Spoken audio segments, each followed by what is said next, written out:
If you're tired of the standard business and marketing fundamentals, frameworks, and funnels, you need a little mischief.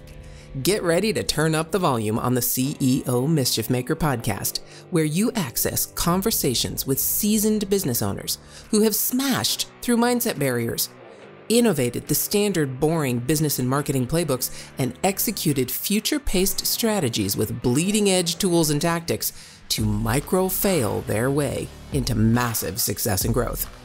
We are Mindset Impact Strategic Catalysts helping innovative entrepreneurs focus. We are CEO Mischief Makers. Ready to make a little mischief?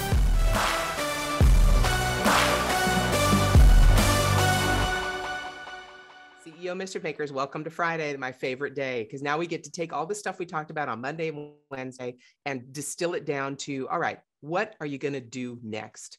And I think Dianna's got a great idea for you, because most of you are probably in a consulting or coaching or agency role. That's the majority of the people I talk to, because that's kind of what I've done over the last 5 or so years.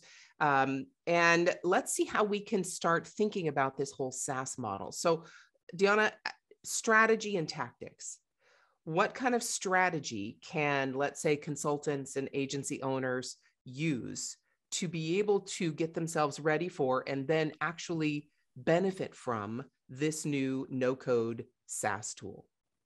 Right. So I would address this from 2 perspectives. Number one, let's say you're a coach, or you have a consulting business, and you want to automate some of your lead generation or outreach activities.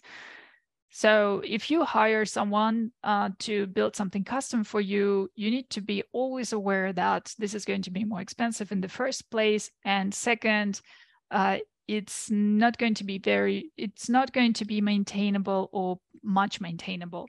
Now, there are many situations where this may make sense, but I think it's important to understand, if you subscribe for SaaS, the good part of it, it's a product that's going to be always becoming better and better and better. So whereas if you get, let's say a certain automation workflow built for you by someone else, this is going to stay the same. And in fact, if something, things change and something gets broken, also, again, you will have difficulties getting it fixed. Now, if you subscribe for something that's maintained by someone, this sort of changes the rules of that game. So this is the first thing I want to say. This is the first perspective of it. And even so I could create probably as many workflow as I want, but even I am not opposed to the idea of subscribing to some of the taskbots on the marketplace, not because I cannot build them. This is the software I build. I would probably build it faster than anyone else, but because I understand what it takes to be focused on something, to improve it, to maintain, and how much better someone else would create a workflow if they're focused on it and if they have multiple users using it. And I'm just one of them benefiting from all of those improvements that they are applying to that specific taskbot. That will never be compared to a taskbot that I just built for myself. Right. So that's kind of the first point. But the other perspective is, let's say you're an agency who already builds automation workflows, like chatbot automations for your clients, which I think is great.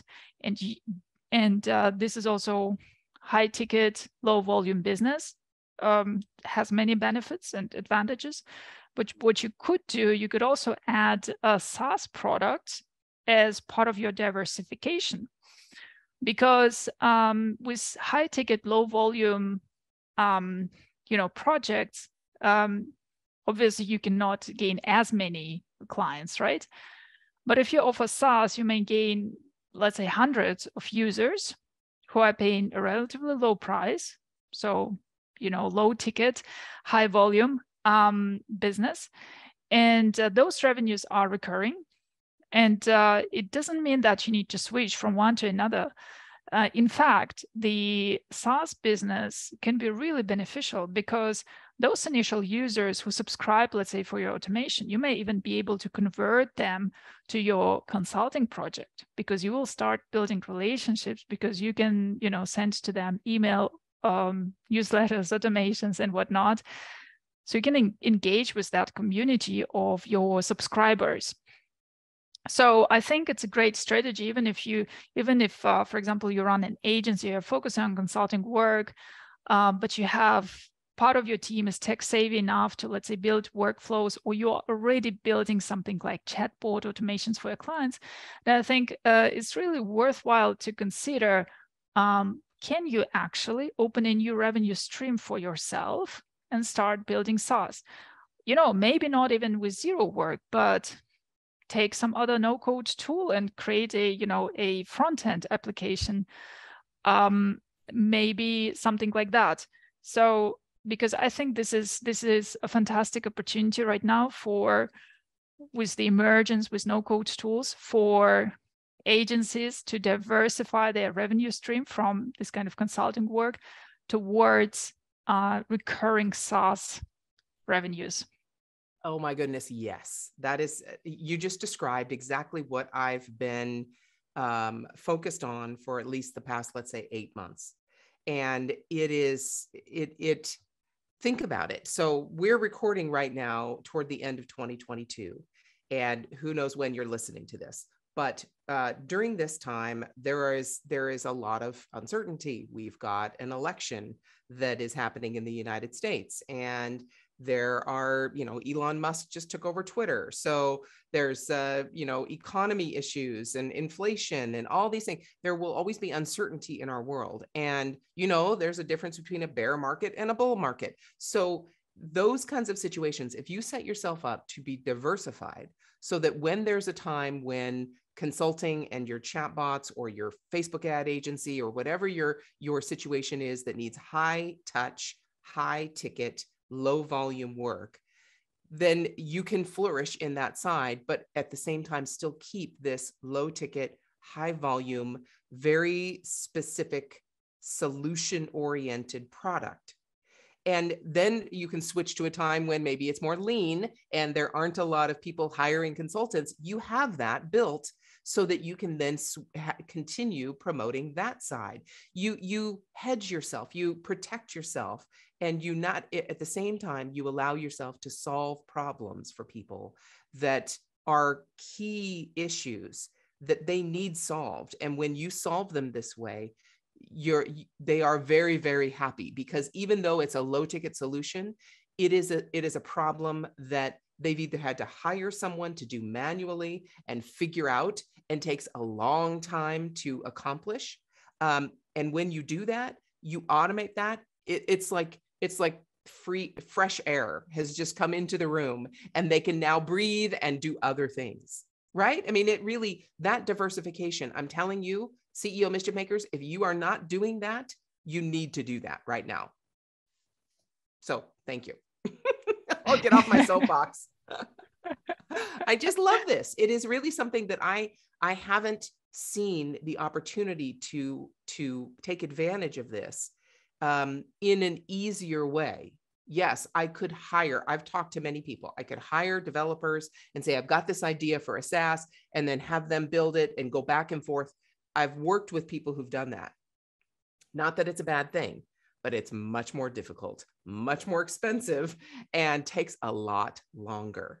So you've bridged that gap. Like you talked about in the conversation on Wednesday, you saw a need that people weren't able to do this on their own without having that long involved process.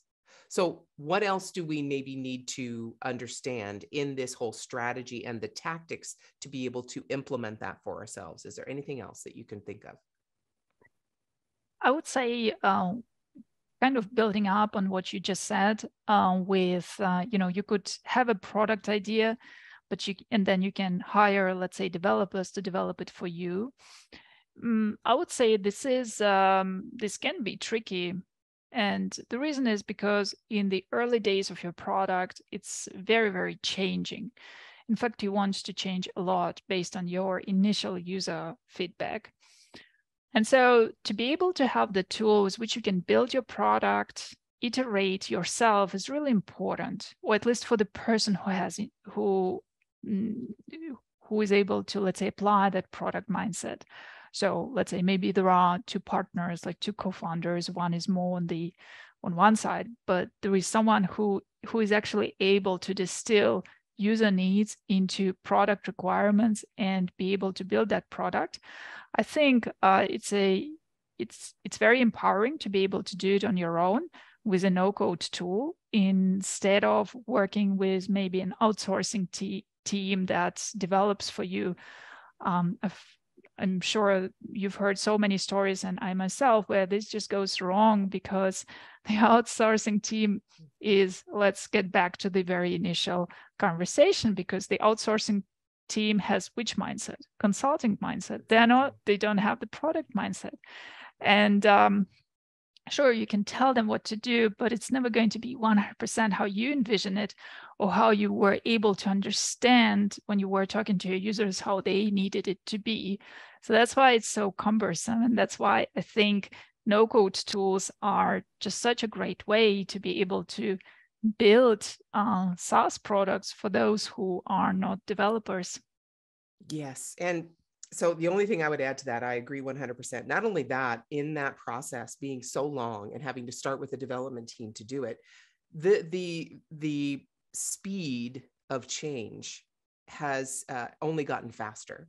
And so something you started with 8 months ago to build with a particular development team could have morphed and changed so drastically in those 8 months, but they're still working on what you originally talked about 8 months ago. Mm-hmm. And that speed of development really is also a unique mindset. We've talked about we haven't talked about you and I, but we all know about Scrum and all these different types of tools to be able to keep up with that pace. But I think the difference, what you've done is you've brought this ability to create this SaaS product to the masses.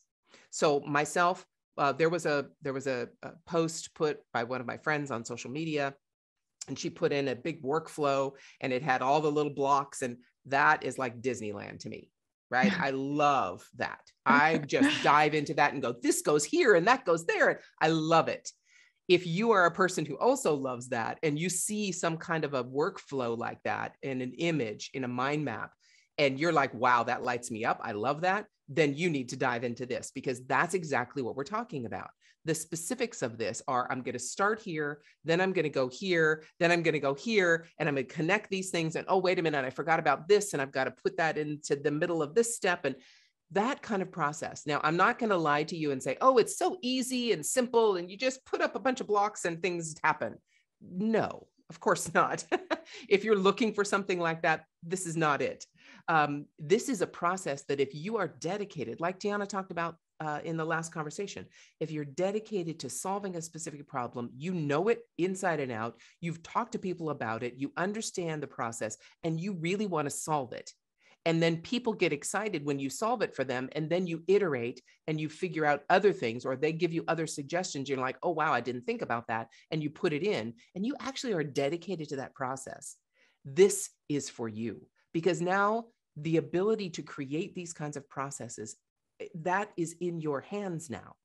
And if you are strategic and you think about, wow, okay, I want to diversify my revenue, I want to solve these particular problems, and then you take that strategy and put it into practice with a no-code tool like ZeroWork, and like Dianna's talked about, there are many others. You can actually take that process and really build a useful automation that serves a very, very difficult process for people, and that they will pay you for. And it's not easy, but let me tell you, it is so incredibly rewarding when you can actually take that process, figure it out, have a very logical mind to it, and create it for people to use. And it's so, the first time someone said, oh my gosh, you're a genius, when I had my podcast bot, it's like, oh my gosh, this has saved me like hours of my week. And it has allowed me to increase the number of podcast guests I have, so that I'm booked in podcast guests for the next 8 months because of this tool. Nothing is better to take that Disneyland flow situation and have it actually pay me for serving people. It just, I can't even, that's again, why my mind has been blown. Yeah, absolutely. I agree so much with that.